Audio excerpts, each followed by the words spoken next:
ব্যাংকের নতুন গভর্নরকে ঘিরে নতুন আলোচনা শুরু হয়েছে। অনুসন্ধানী সংবাদ মাধ্যম নেত্র নিউজের এক প্রতিবেদনে বলা হয়েছে, বাংলাদেশ ব্যাংক এর নবনিযুক্ত গভর্নর মোস্তাকুর রহমান যে কোম্পানির স্পন্সর শেয়ার হোল্ডার, সেই ইনটেক লিমিটেডের শেয়ার তার নিয়োগ ঘোষণা ঠিক আগে এবং পরে অস্বাভাবিকভাবে বেড়ে যায়। শেয়ার বাজারের তথ্য ও কোম্পানির কর্পোরেট নথিপত্র বিশ্লেষণ করে এই তথ্য তুলে ধরা হয়েছে।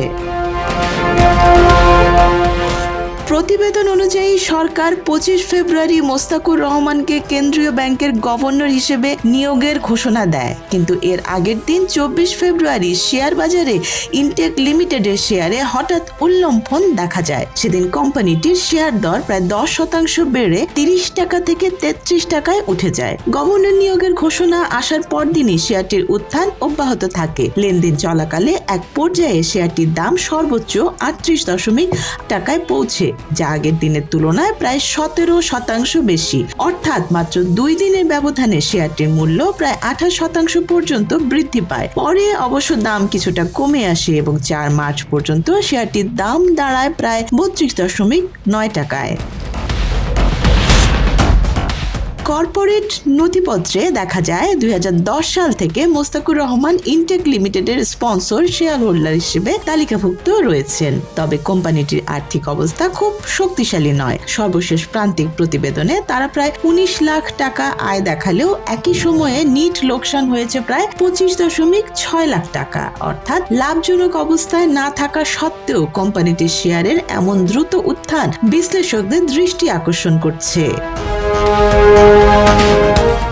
তবে অনুসন্ধানী প্রতিবেদনে বলা হয়েছে, এই শেয়ার দর বৃদ্ধির মাধ্যমে কেউ অনিয়ম করলে লাভ হয়েছেন এমন কোনো প্রত্যক্ষ প্রমাণ পাওয়া যায়নি। সাম্প্রতিক সময়ে রাজনৈতিক সংশ্লিষ্ট বলে পরিচিত কিছু কোম্পানির শেয়ারে হঠাৎ উত্থান দেখা যাওয়ার প্রেক্ষাপটে ইনটেকের শেয়ার দরের এই বৃদ্ধি নতুন প্রশ্ন তৈরি করেছে।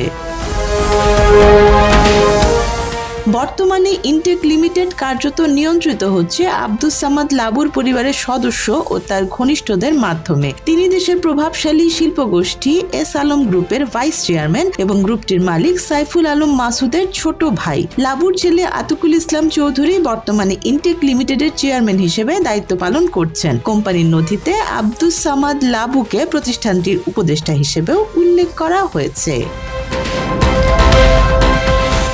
এস আলম গ্রুপের আরেকটি তালিকাভুক্ত company S Alam cold rolled stills limited এর শেয়ার দরও সাম্প্রতিক সময়ে বেড়েছে। কোম্পানিটির শেয়ার প্রায় 17.6 টাকায় উঠে গেছে, যা গত বছরের নভেম্বরের পর সর্বোচ্চ।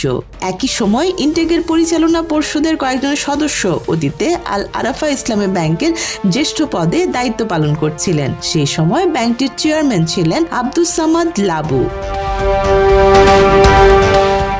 এর আগে শেখ হাসিনা সরকারের সময় এস আলম গ্রুপ দেশের একাধিক বেসরকারি ব্যাংকের উপর প্রভাব বিস্তার করেছিল বলে অভিযোগ ওঠে। আল আরাফা ইসলামী ব্যাংক সহ কয়েকটি ব্যাংক তাদের নিয়ন্ত্রণে ছিল বলে বিভিন্ন প্রতিবেদনে উল্লেখ করা হয়। 2024 সালে সরকার পরিবর্তনের পর কেন্দ্রীয় ব্যাংকের তত্ত্বাবধানে এসব ব্যাংকের পরিচালনা পর্ষদ ও ব্যবস্থাপনায় বড় ধরনের পরিবর্তন আনা হয়।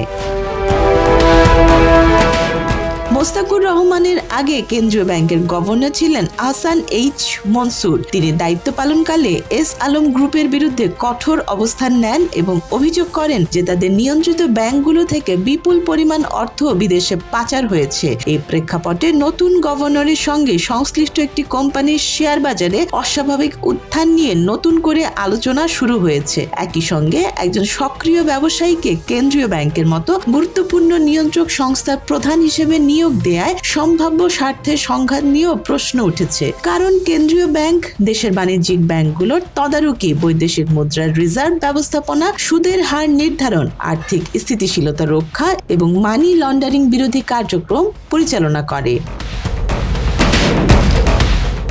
অন্যদিকে মোস্তাকুর রহমান নিজেও একজন ব্যবসায়ী। তার একটি মাঝারি আকারের সোয়েটার কারখানা রয়েছে। পাশাপাশি তিনি ট্যুর অপারেটিং ও রিয়েল এস্টেট খাতেও বিনিয়োগ করেছেন। এসব ব্যবসার বেশিরভাগই সুদের হার ও বৈদেশিক মুদ্রার বিনিময় হারের সঙ্গে সরাসরি সম্পর্কিত, যা কেন্দ্রীয় ব্যাংকের মূল নীতি নির্ধারণী ক্ষেত্র। ফলে নীতি নির্ধারণে তার ব্যক্তিগত ব্যবসায়ী স্বার্থ কোনো প্রভাব ফেলতে পারে কিনা এ নিয়েও প্রশ্ন উঠছে।